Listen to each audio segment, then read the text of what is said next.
So you're welcome back to what the papers are saying. It's been an eventful week from the Akwatia by-election to the dismissal of the Chief Justice, Gertrude Tokono, among others. So first, let's start with the Akwatia by-election. Let's see how that story was captured. We'll start with the Daily Graphic. They say NDC's bid elected Akwatia MP. The Herald says NDC's lawyer Bediaku snatches Akwatia seat from his quote Galamsey client and quote. Daily Guide says NPP calls for Chief Azoka Alhaji Wahab's arrest. Channel 1 News Online.com, NPP sympathy plea backfired in Akwatia MP elect speaking there. And then finally on City Newsroom, police probe alleged assault on NPP third vice chairman at Akwatia. So those are some of the stories around that by-election. Away from that, another big story for the week was the removal of the Chief Justice Gertrude Tokono. How was that captured? Daily Guide says Mahama makes history, sacks CJ Tokono. The Ghanaian Times says CJ fired on grounds of stated misbehavior. The Informer says President must not appoint CJ to strengthen judicial independence. This is Martin People speaking. The News Center reasons cited 2 weeks to warrant CJ's removal. Sophia Akufo speaking. CityNewsroom.com, take heart and look to God. Sophia Akufo to outset CJ Tokono. And then Channel 1 News Online.com, CJ removal part of NDC's plan to bastardize state institutions. This is John Darko of the MPP speaking there.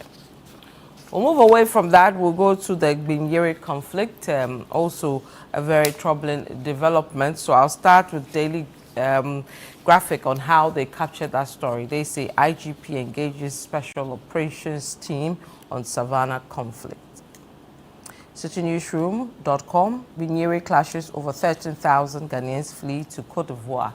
This is Montaka, Interior Minister, speaking. And finally, if you go to myjoyonline.com, they say Gbinyere clash over 13,000 Ghanaians, now refugees in Cote d'Ivoire. Montaka again. So those are some of the stories from the Gbinyere clashes in the Savannah region. Let's move to another security issue having to do with some clashes during this year's Omowo celebration. We'll start with the news center. 5 dead and violent clashes at Teshi and Sotum Omowo festivals. The new publisher, 6 killed over Omowo quickly sprinkling. Daily Guide, 2 arrested over Sotum Omowo shooting. Channel 1 News Online.com, 2nd suspect arrested over Omanjo Omowo violence. And then CityNewsroom.com, Omowo clash, Anya Sotum MP calls for calm arrest of perpetrators. So those are some stories around the Omowo disturbances. We'll wrap up with football, having to do with the Black Stars. CitySportsOnline.com, 2026 FIFA World Cup qualifiers, Black Stars held by Chad in N'Djamena. And then My Joy Online, World Cup 2026, Black Stars fumble opportunity to go 6 points clear. So those are some stories for the week. When I come back, I'll introduce our guests. Stay with us.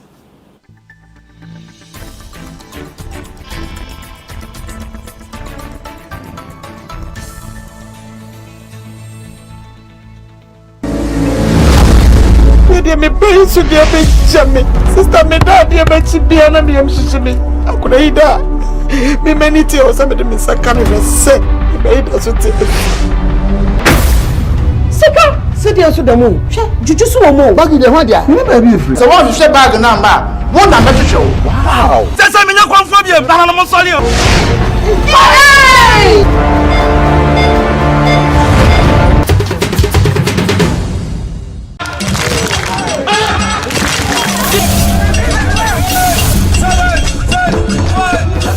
The City Business Olympics is back! It's all about team building, networking, and staying healthy.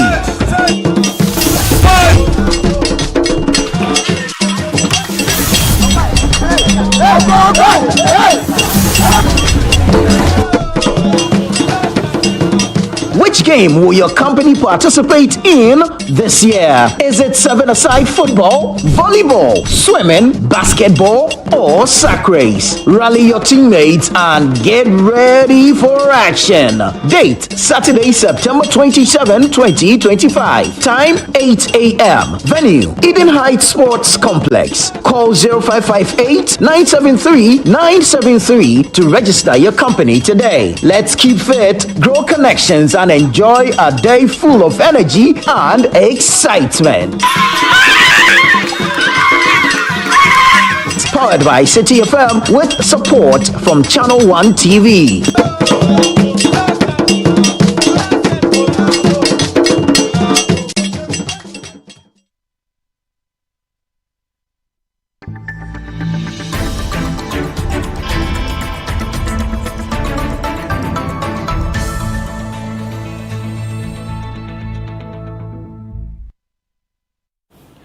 So you're welcome back to What the Papers Are Saying. I am Vivian Lokko. In the studio today, we have Sami Wiafi here with us at Channel 1 TV as well as City 97.3 FM, and then also Selim Adonu here with us at Channel 1 TV and City 97.3 FM. Gentlemen, welcome to What the Papers Are Saying. Hi, Vivian. Good evening. Good evening to you. So we'll start with the Akwatia by-election, some isolated cases of assault and other things. I'll first play an interview from Sofwa Zoka, and then I'll go to Alhaji Masawudu, and then the MPP, all related to the Akwatia by-election. I understand that Afenyo Markin was here. Because of him, where we come here. You came here because of Afenyo Markin? We don't do by-election in hometown. Why? Why did you come here because of Afenyo Markin? Fiang, why did he want here? Is it the NDC? Is it the NDC secretary? What did he want here? Is it the NDC secretary? You are coming to our office to do what in our office? Asa, you people are journalists, talk to them. Here you know the parliament where they do no. Here is a freedom field.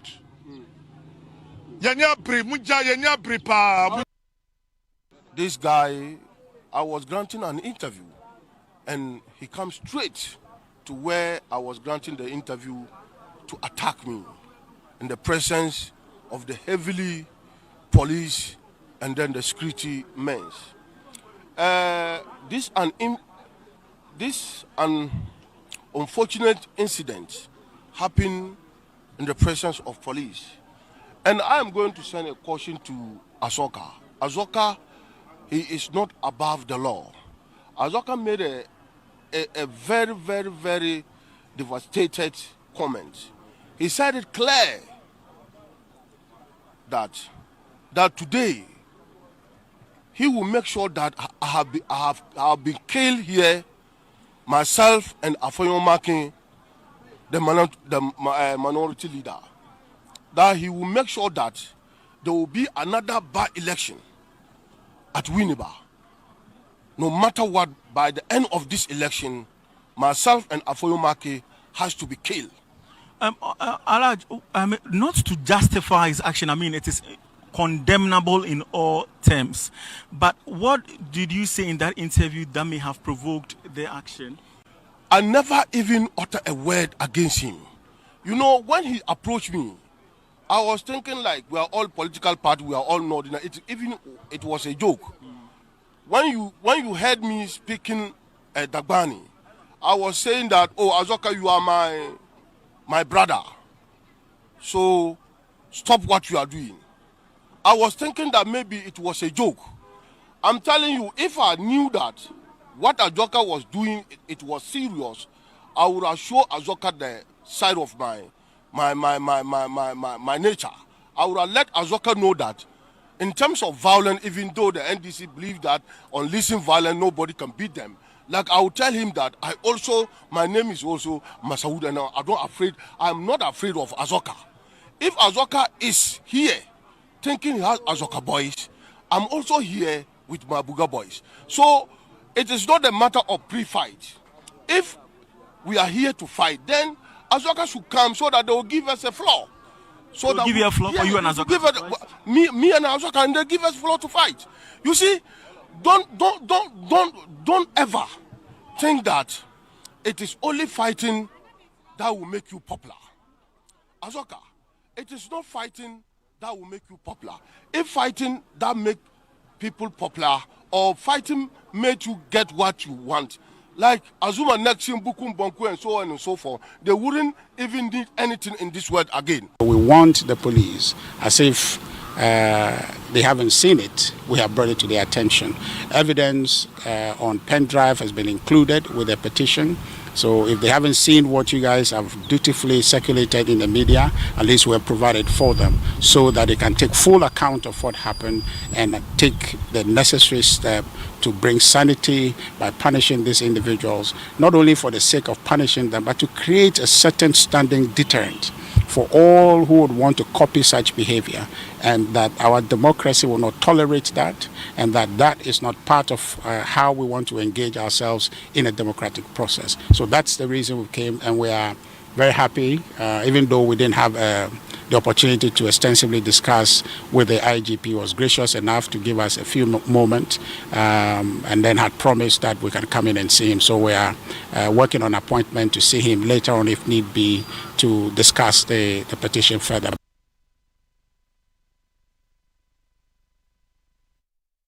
So that's the Director of Communications for the NPP, Richard Ahiangwa. Earlier you saw Alhaji Masawodu in that shot as well, and then so for Azoka. Gentlemen, welcome again. I'll start with you, Sammy, because you were in Akwatia for, is it 2 or 3 days? 3 days. 3 days. Yeah. So what did you bring from Akwatia? You didn't bring the diamond. I wanted to bring you diamond. And what happened? Things will come later. I was going to say something. I've restrained myself. You didn't bring me diamond. I said, what did you defend me? Also, with your permission, as a former editor, I will give you memo for coming back with empty hands. As council said, the things will come later. Really? Oh, yeah. Okay. So what exactly is coming? I want to know what is coming, so I prepare. You left footprints there for 3 days. 3 days. Footprints. Okay. Apologies to Samuel's show. Footprints. Footprints.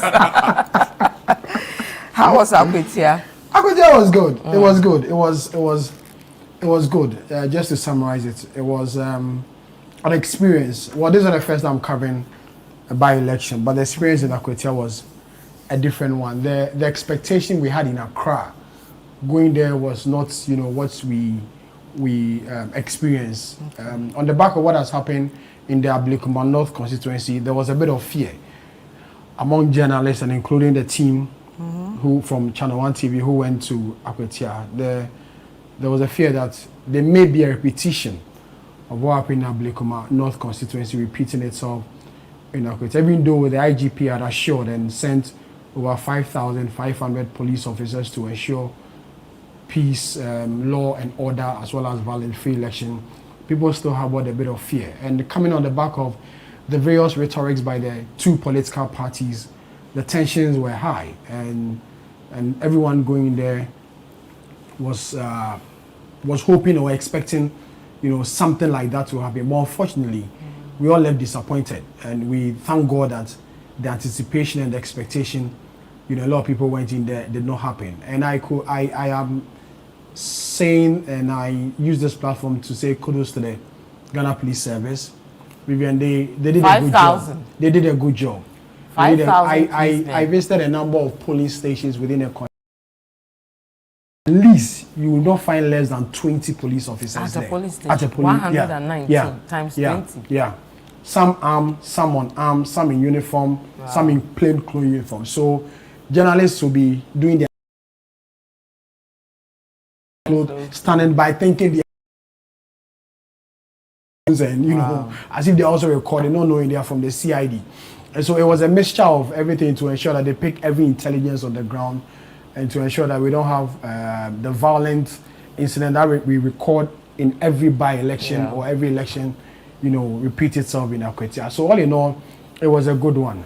There are 3 narratives I picked up from the ground. So on the very day, First of all, the constituents were eager to vote. They were really ready to vote. Secondly, the political parties also had their message. One party had a clear message, the other, they didn't have. And thirdly, the security. So who didn't have a message? Okay, so. Or you come to that. I'll come to that. Yeah. Okay. And then the security, top notch, everything was in there. Okay. And then the election proper, and 3 areas. I feel the NDC went into this election well prepared compared to their opponent, the MPP. And I'll give reasons for that. In their campaigning, the NDC had a clear message on what they want to do in the constituency. What was that? The development? Okay. Development. Okay. Secondly, the argument that as their government that is in power, and so electing an NDC MP will bring more development within the constituency. Thirdly, the candidate the NDC had was more known in the constituency than we thought here when we were in Accra. Well, where is he from in the constituency proper? So he's from an area called Bwedu. Bwedu, where it's a stronghold of the NDC. Yeah. Yes, a stronghold for the NDC, and he's very well popular within that particular enclave. And so he being a constituency secretary, and I even understand that when there are legal issues within the constituency, bordering on even on political opponents, he represents them in court. And so he's built his popularity and visibility within the constituency, and he's a tall figure within that area. Thirdly, the NDC came in with all their arsenals, all their missiles. They were dedicated, committed, and they left no stone unturned in ensuring that they take that seat. Wow. The chief of staff was there. The general secretary, the chief of staff spent 4 days there. The national chairman spent 4 days there. Senior cabinet ministers, national party officers, they spent quite a number of days there. Compared to the MPP, those vying to be presidential aspirants spent only a day or sometimes few hours within the constituency. Maybe they gauged some didn't even tour the entire constituency. They gauged the constituency and realized they won't win. Oh no, Vivian, this is a seat that is being held by the MPP. Because if you listen to the MP elect, he said when you are losing, you know, unless you are not honest with yourself. But then from the history and the political trial that we've seen in this country, from 2019, anytime there's a by-election, the incumbent party that holds that seat goes on to win the by-election. 2019, Ayawaso West Wagon. 2020 or 2021, Ejoso, Kumewu, I think Infantimine, where they lost the Ophelia. Yes, these were seats held by the wife incumbent. took Yes. over, yeah. So looking at the line, it was expected that the MPP could retain that seat because it was a seat already held by the party, even though there's a legal challenge to that effect. But the NDC thought that it was their seat. Okay. And so they could go all out and take it out. The MPP only had a message of sympathy. And their message was that, let's do this for the late Eneskumi. It's our seat. Let's honor the memory of Eneskumi. But you don't go into an election with only sympathy. And the accusation was that since sympathy won an election for the infancy man, that was the message. It was the message, but the dynamics in Akwatia was different. It's just 7 months to an election. And the accusation was that the late Eneskumi had not done anything significant in the constituency. And so what really can you point to as far as development within the constituency is concerned? The NDC gentleman was saying that even though Eneskumi was the MP, he and the NDC as a party has brought some level of development. For instance, the consolidated gold, the company there. Yes, according to residents, it was in total darkness. And Vivian, it's a community on its own. Yeah. I never knew until I went there. Yeah. It's a community on its own, not just the company. Yeah. They had bungalows, schools, churches. It's an entire community. And we're told that they were in darkness for God knows how many years. Until the administration of John Dramani Mahama, they now have electricity. So it was one of their trump cards that when John Mahama and the NDC came to power, we have done this, giving us an opportunity to have representation within us as a member of parliament. There are more things we are going to have. And so the two political parties, had a clear, didn't have Then these are the clear message. The MPP. MPP was only basing it on sympathy. What about the candidate for the MPP? Was it the right candidate they fielded? On my field, the very Monday when we went to rounds two, there were many people within their constituency who were also unhappy with the selection of Solomon Kwame Asumodu as their candidate. They felt that it would have been proper that the party had organized internal election or primaries to elect a winnable candidate for them. They kept mentioning the name of Amase. Yeah. Almost every conversation I had people, the name Amase keeps coming up and up. And they felt that if Amase had been given opportunity to represent the party again in this particular by-election, he could have won. Because according to them, Amase's husband is a tall figure within the constituency and has a huge influence, more than the MPP's candidate. Even though both are minors, Amase's husband is bigger in terms of the mining in that constituency. So, hanging on the support of the husband, they felt that, bringing Amase could have done the magic for them. And a lot of them too were angry. Why? By not bringing Amase. Okay. And so they would have, instead of them just going to vote for the NDC, they would have stayed away from voting completely. Okay. So these were the things I picked on the ground before the election. He said he was taken out of context, but later I saw him granting an interview that he's apologizing. And that he went a bit too far. So later when the EC had done their data entry and were done with everything, that was when the regional secretary Tony Ejay came in there. When I spoke to him, I realized that, they are failed. They didn't know what they're supposed to do. He admitted that the party has some challenges going into that election. And Vivian, in the constituency or in the entire campaign, I felt the MPP didn't have any leadership showing within the constituency and this by-election. I thought they were doing but the national organizer was the general secretary. It was just national organizer, general secretary. Which other leadership compared to the NDC? Compared to the NDC, the real big shots. These presidential candidates, I think this was, they spent a day, Kennedy was even some of them hours. Whilst the NDC and their people were spending days in their constituency. What was the reason? This was an opportunity to market your party and market yourself as a possible person to lead the party going into the election. But some spent the day, 2 hours, 3 hours, some even 5 hours, and then they left the constituency. How do you win an election with that strategy? I felt they didn't put down necessary strategy to ensure that they win the seats. Okay. Thank you for your insights. I haven't gone to the constituency. Solomon, let me bring you in your initial comments. You can go around everything that we Yes, I think generally it was a freer and a safer election. Freer and safer because in relative terms, compared to what we just saw, or we saw not long ago at Ablekuma North, that was better. The police came in quite prepared. They came in heavy. But Samir was alluding to about 20 or so police officers per polling station. So they may think they've done well, but that is disturbing for me because if we cannot, hold such an inconsequential election, because this election was of no consequence really. The election was not going to change anything, NDC, MPP, not going to change anything. Very inconsequential election. And we could not do it in peace, then I think we have a problem as a country. And it only means that we are degenerating and fast, declining on the peaceful nature accolade we had as a people. That's why the scenes of Azoka and Masaoud and all of those guys, are troubling. We can't these days appear to do anything as Ghanaians and as one people. There must be politics. And that is also, what is also very concerning is the number of weapons in people's hands illegally. So the least thing, you see people shooting, etc. Wow. So I could bet that if something had happened in Akwatia, you'd have heard gunshots. And we can't continue to be like that. It appears we are sitting on the edge, waiting for something to happen, and then we show what really we are made of. I think it is very troubling and it calls for some introspection.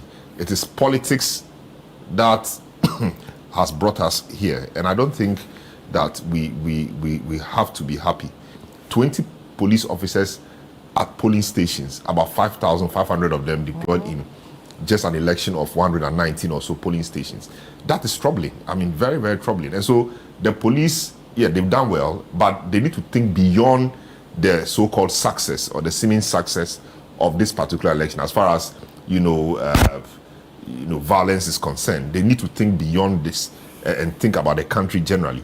If anything is happening and you drill down, to a large extent, you could see political undertones. And we cannot continue like this as a country. We need to put the brakes at some point. When I saw Akwatia, I just told myself, wow, Ghanaians love politics.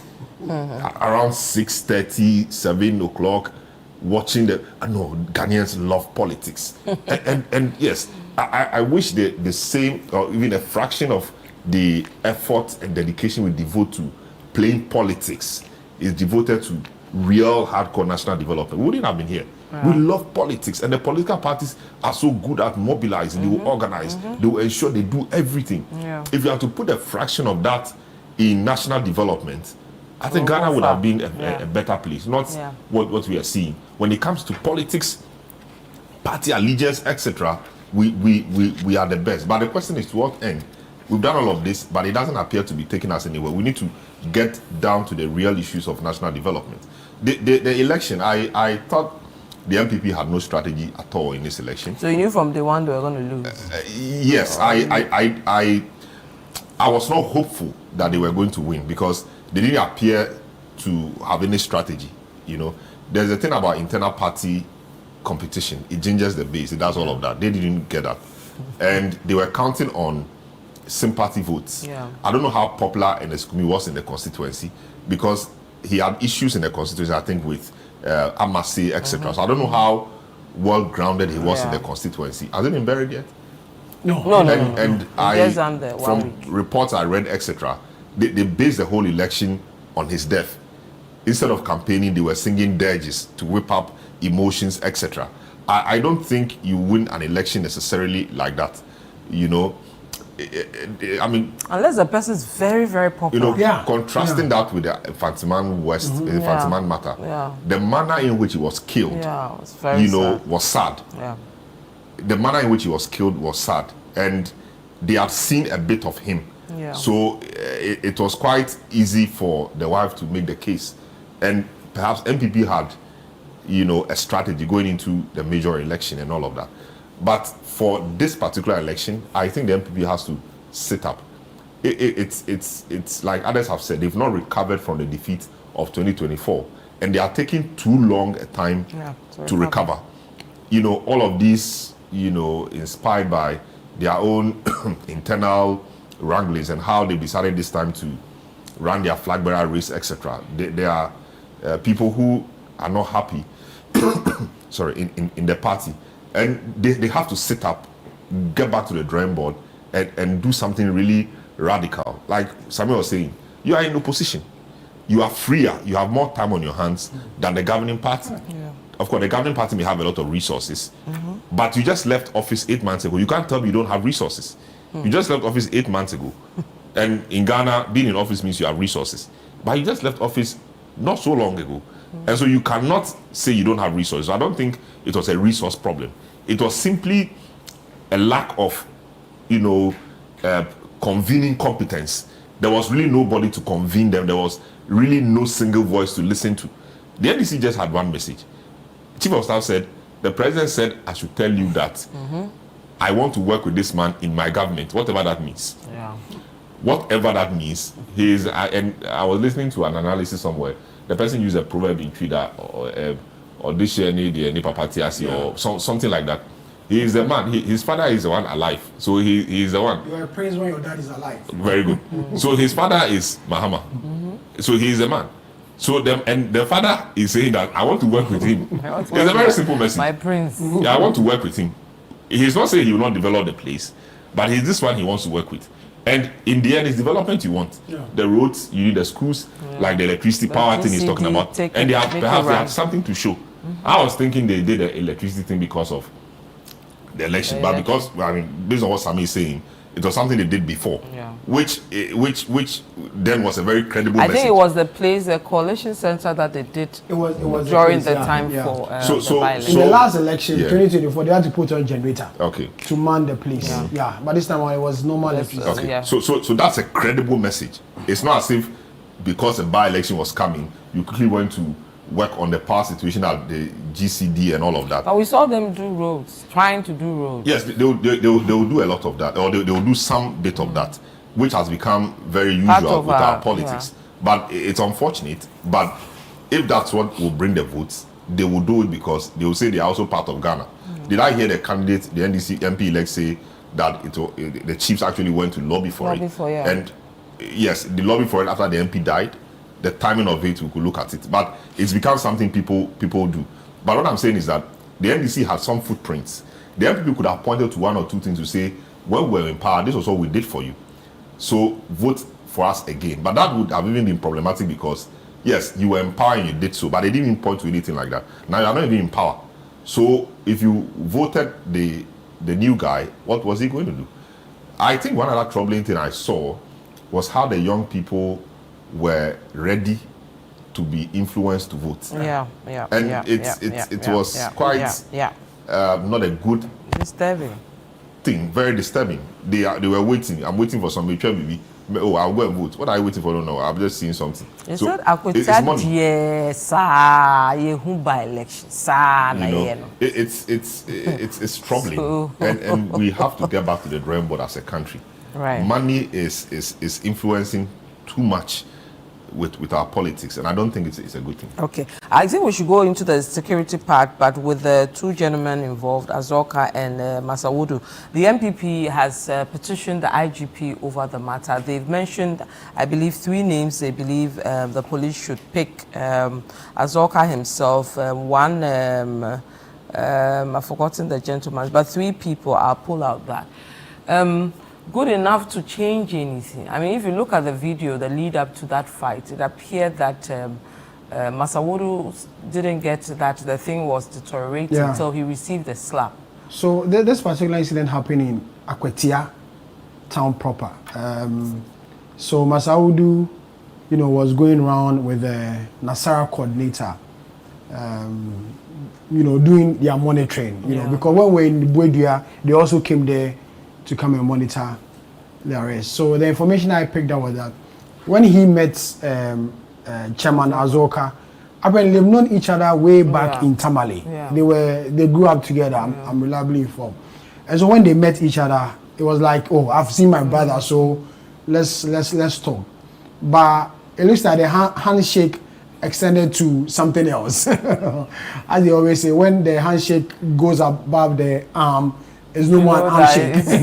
It's something different. So if you watch the video, you realize that Chairman Azoka was pushing, Chairman Buga, but then he thought they were just playing the normal.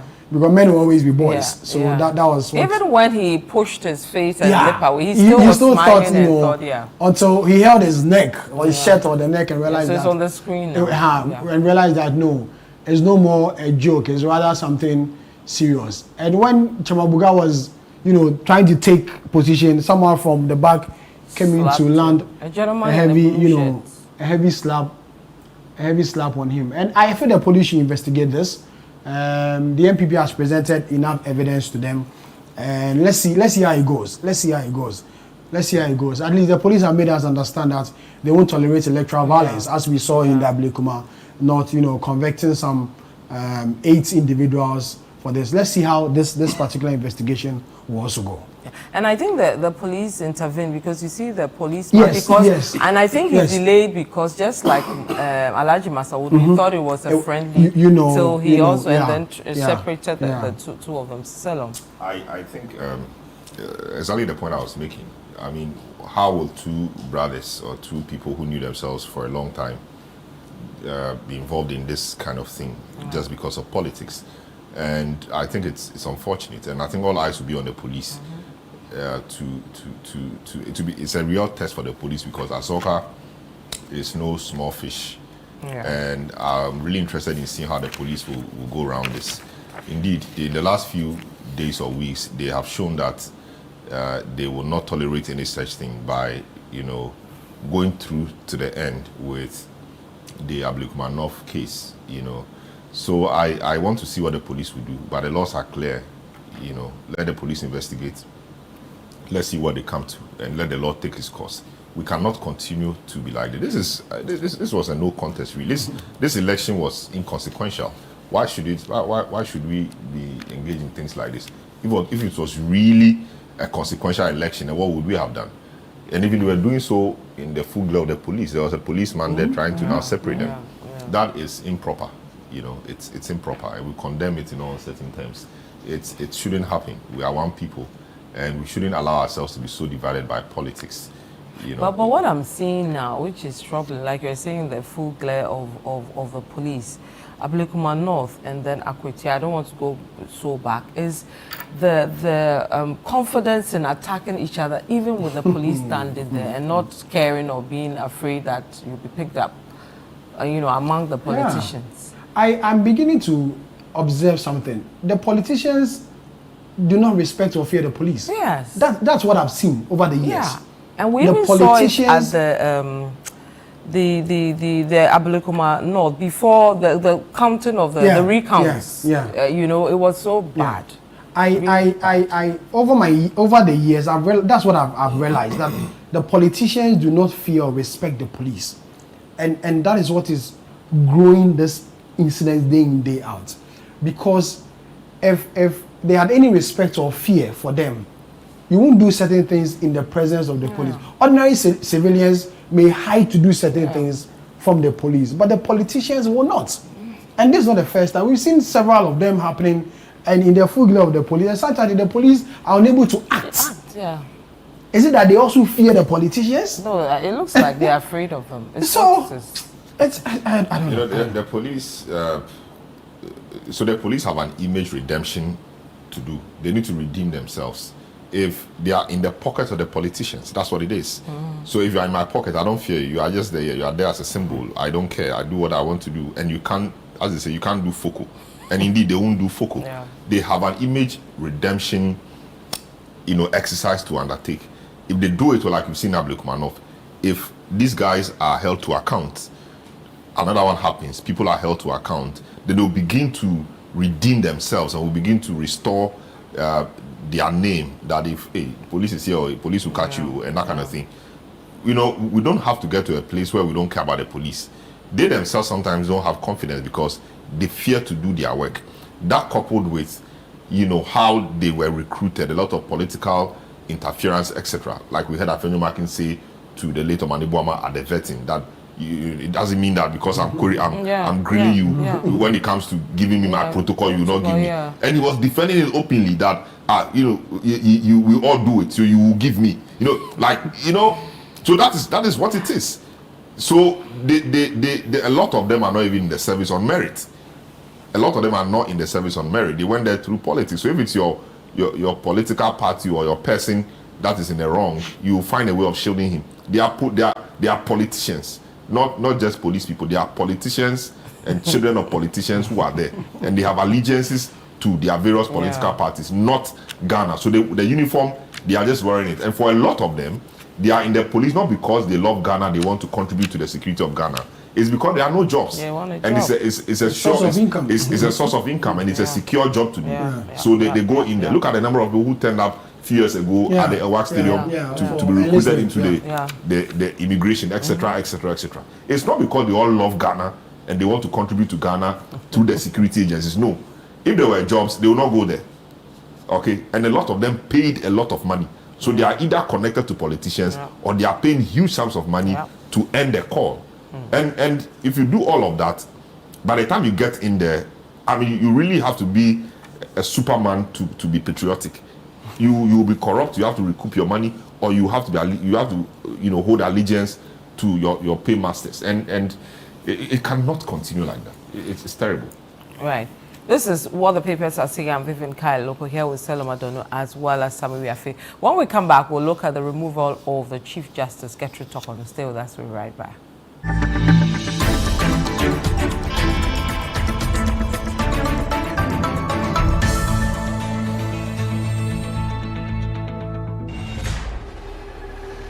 It's BB Naija Season 10. No filters, no scripts, no holding back. Cause it's 10 times the drama, 10 times the rivalry, 10 times the game.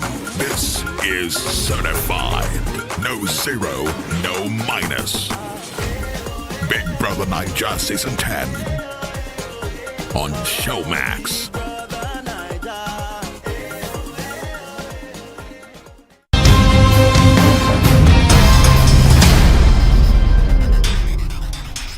On Footprints this Friday, multi-instrumentalist, artist, and music producer Kwame Yeboah takes us through his musical journey from playing with local bands to gracing some of the world's biggest stages. So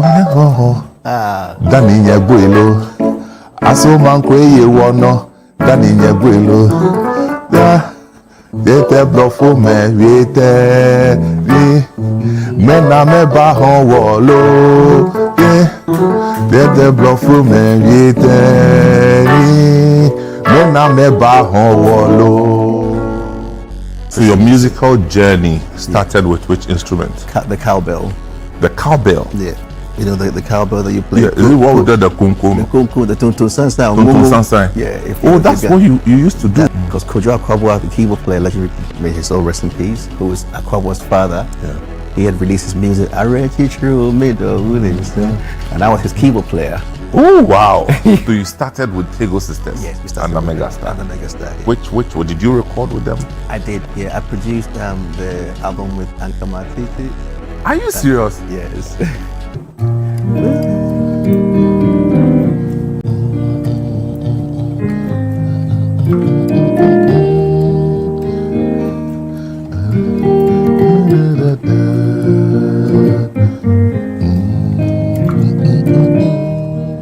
Footprints airs every Friday at 7 p.m. with a repeat on Sunday at 5:30 p.m. only on Channel 1 TV.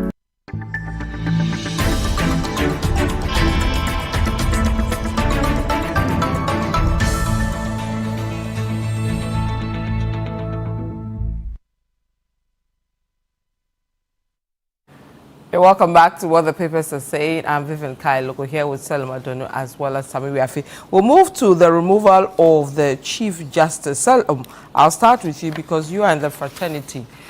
Were the people in the fraternity shocked, or they knew at a point that this is going to happen? Anybody or they moved on, they didn't care? Well, I mean, I don't think anybody, a lot will happen, or a lot perhaps will be said at the bar conference, which happens in a week or two.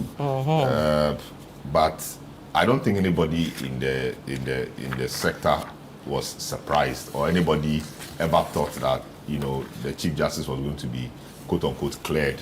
No, the signs were on the wall, and she knew it herself. Yeah. That's how come she was fighting it that way. Went beyond herself to fight an in-camera process. She came out to say what it was and all of that, just to also prepare the minds of the people that if eventually it did happen, it would have been because she was unfairly treated, etc., etc. So right from the beginning, once the prima facie case was made against her, then we knew that it was going to be a tall order. But the difficulty is how we have left the Article 146 to remain like that without any serious discussion till now. So, I mean, the government and people will tell you that, no, what has the president done wrong? The president followed the rules. The rules, yeah. And that is what it is. It's called a positive law. Yeah. He followed the law as it is, and he did what he had to do. A petition must come, a petition came, they sat on the petition, they did what they had to do, they made the recommendations to him in the end, and he just had to follow it. So that is it. There are other things will now be subjective.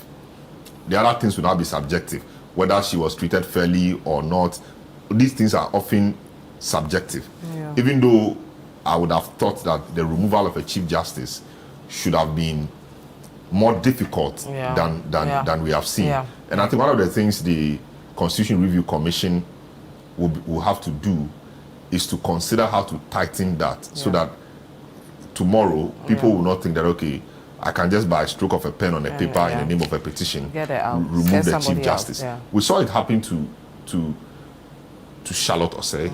That was a big one. Of course, Vivian and Co happened. Yeah. But Charlotte Osei was the big one. When it happened, I mean, we just spoke like this and went to sleep. We left it. And now here we are with the Chief Justice. We don't know who will be next. And we don't know whether henceforth the tenure of the Chief Justice will be coterminous with that of a government.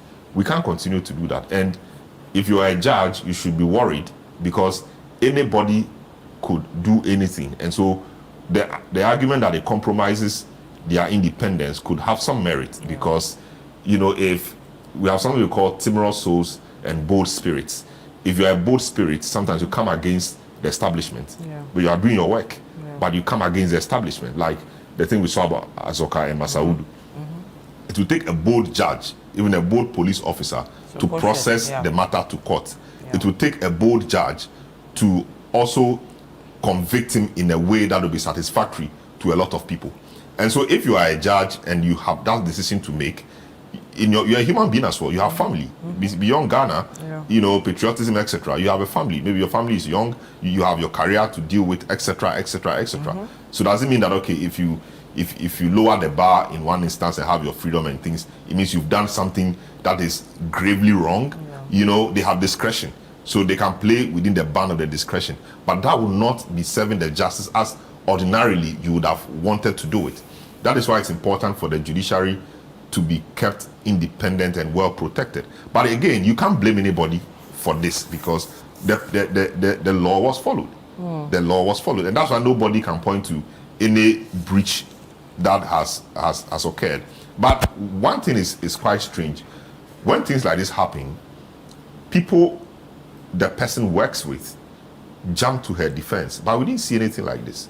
You know, when Justice Apalu and Co were going through all of that, those times, we saw how the other justices came to his rescue. That led to Forbes Attorney General thing. You know, we saw even in the case of CJ Akukosa, who was actually removed by Nkrumah.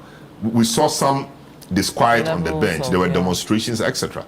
But we've not seen anything like this. And it's curious that her colleagues on the bench, she takes matters to the bench in respect of the process, and they threw her out. She took about 3 or 4 matters there. She was not successful in even one of them. I'm not saying they should bend the rules for her, but it is quite telling that the people she worked with, you know, had no space for her. In fact, the Chief Justice has 2 roles or two jobs, as a judicial officer and as an administrative officer or person. The Chief Justice has an administrative role, you know, and she has a judicial role. When she sits on matters, she's performing her judicial function. If she's in the office, she's empaneling, she's dealing with judicial service staff, etc. That's the administrative role. So she performed an administrative role of empaneling judges to sit on one of the matters she filed, because she had to do it, and that matter has been litigated and is settled. No matter once she's Chief Justice, it could be about her. She has to empanel. So it brings up the whole matter of, you know, you will choose people who think like you or who are aligned with your position to sit on the matter. She did that.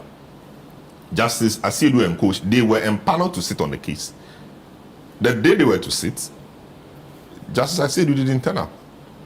Following day, 2 days later, we saw his name in the committee, the 5-member committee. And because he was not there, they couldn't sit on the matter. That was where Justice Mesabozu said they had some issues, so one of their colleagues was absent, and so they couldn't continue with the matter. And so that was it. And you've seen judgments by Yoni Kolendi, JSC, you know, Bafo Boni, you know, Puaman, JSC, all of them don't appear to be having any of the things she's raising. And that is quite curious. They didn't mean that the former CJ, as she is now, you know, did not have a good working relationship with people she was working with. I don't know, but for me, that is very curious. And, you know, I would have even expected the Association of Magistrates and Judges, of course, not to come out to state any position, but to just issue a caution that they hope that ABC will happen, the woman will be given fair hearing, blah, blah, blah, etc., etc., etc., just to put something out there. It was just a GBA that did. Yeah, I would say the association, the bar issue. But the bar is not, the bar is for lawyers. The Association of Magistrates and and judges is for judges and magistrates, as the name In fact, suggests. you had the likes of Sophia Akufo speaking. In fact, let me play that interview. Also not happy with the way the trial, when she believed it was like a treason trial. So she granted an interview to TV3. Let's quickly play that instead. You want my opinion, you want my legal opinion, you want an opinion from the heart and the mind and the soul and the spirit. No, she didn't. She didn't. And there were also other things which in the latter part of the proceedings also happened, which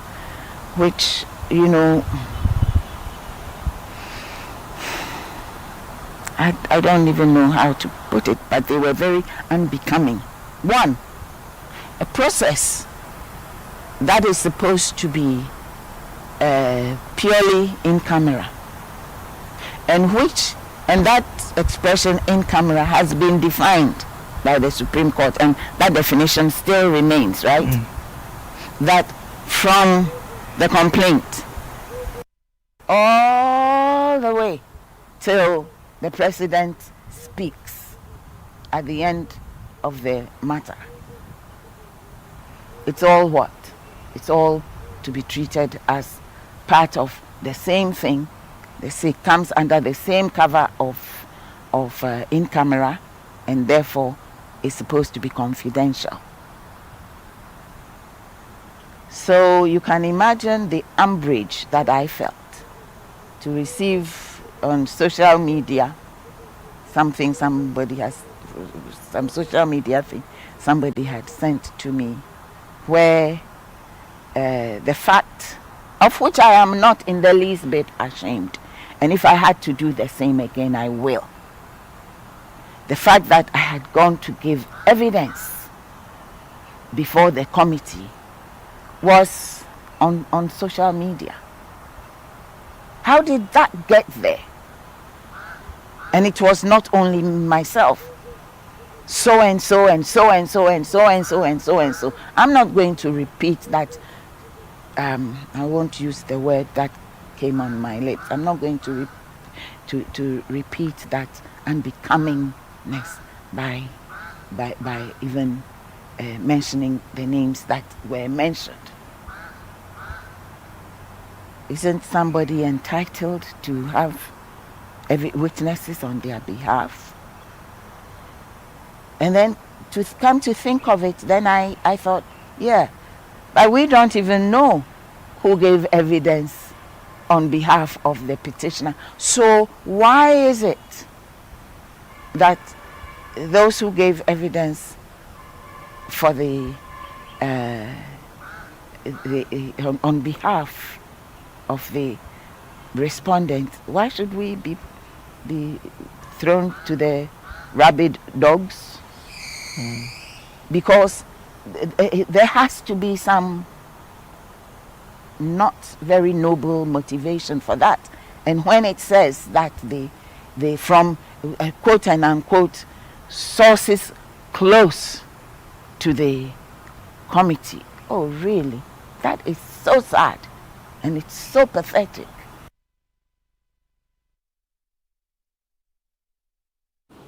So that's that interview with TV3 with the former Chief Justice Sophia Akufo. So Salam, comes back to what you were saying, that it looked like she had been left, but we're told apart from Sophia Akufo, there were other senior, persons. Yeah, I think she had about 12 witnesses. Yes. Who came to testify for her. But the fact that you call a witness doesn't mean everybody. A lot of people go to court, they call witnesses, but they lose. Yeah. You calling a witness doesn't mean that what you are saying is true. The witness's evidence will have to be evaluated against other people's evidence. Yeah. And they will see where it falls. I mean, the balance of probability given the civil matter, they will see where it falls. So the fact that you call witnesses doesn't necessarily mean that everybody will call witness. They said that Noforo called 13 witnesses. Yeah. She called 12. She had 4 lawyers. That Noforo also had 4 lawyers, etc. So yes, calling the witnesses will not matter. They call expert witnesses too. The law is that the expert witnesses testimony or evidence is not binding on the adjudicating body. That's right. It's not binding. So you can call the biggest person in the area.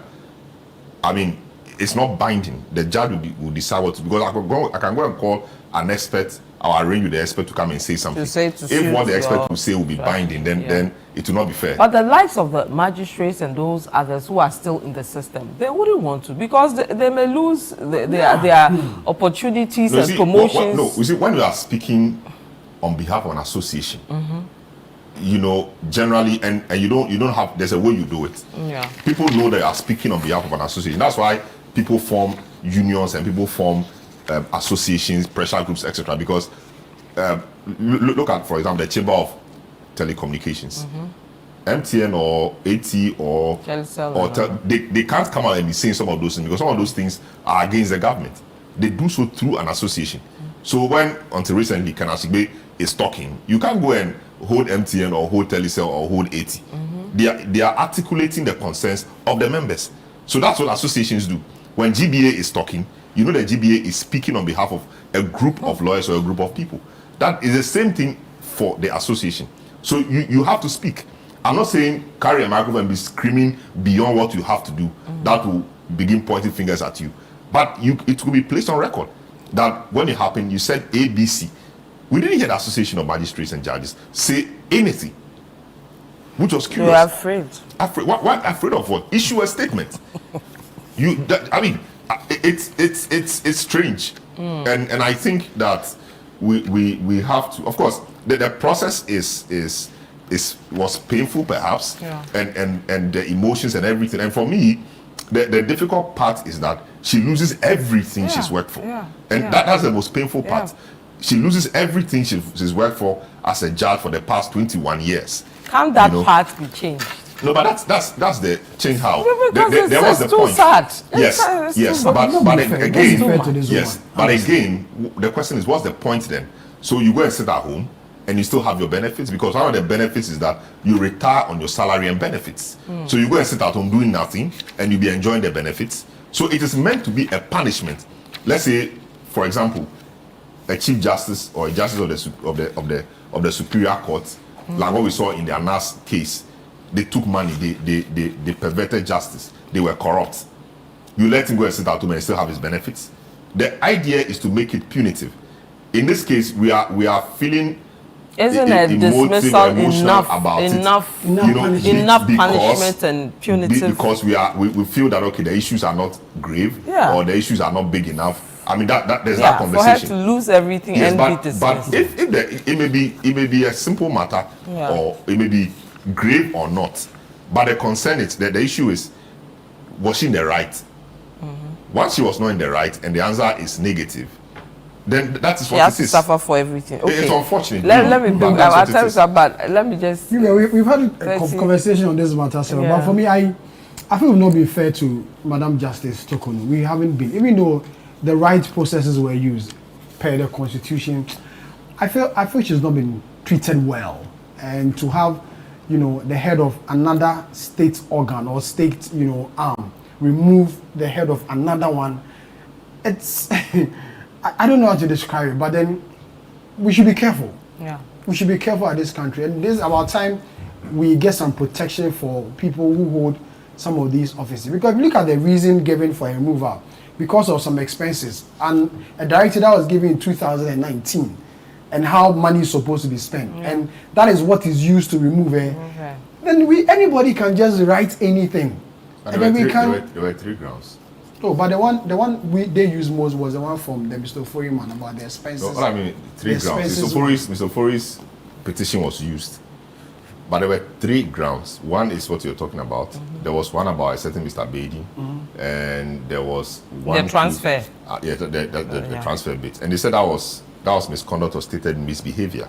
And that. But the head of the judiciary can transfer staff of the judicial service. Okay, guys, we gotta go. We've not been fair to her. We've not been fair to her. Maybe next week we can look at it again. Her, yeah. But thank you so much, Salom Adoni. Thank you so much, Samiri Afin. Thank you to you out there for staying with us for today's edition. I'm Vivian Lokko. We'll see you again. Bye-bye.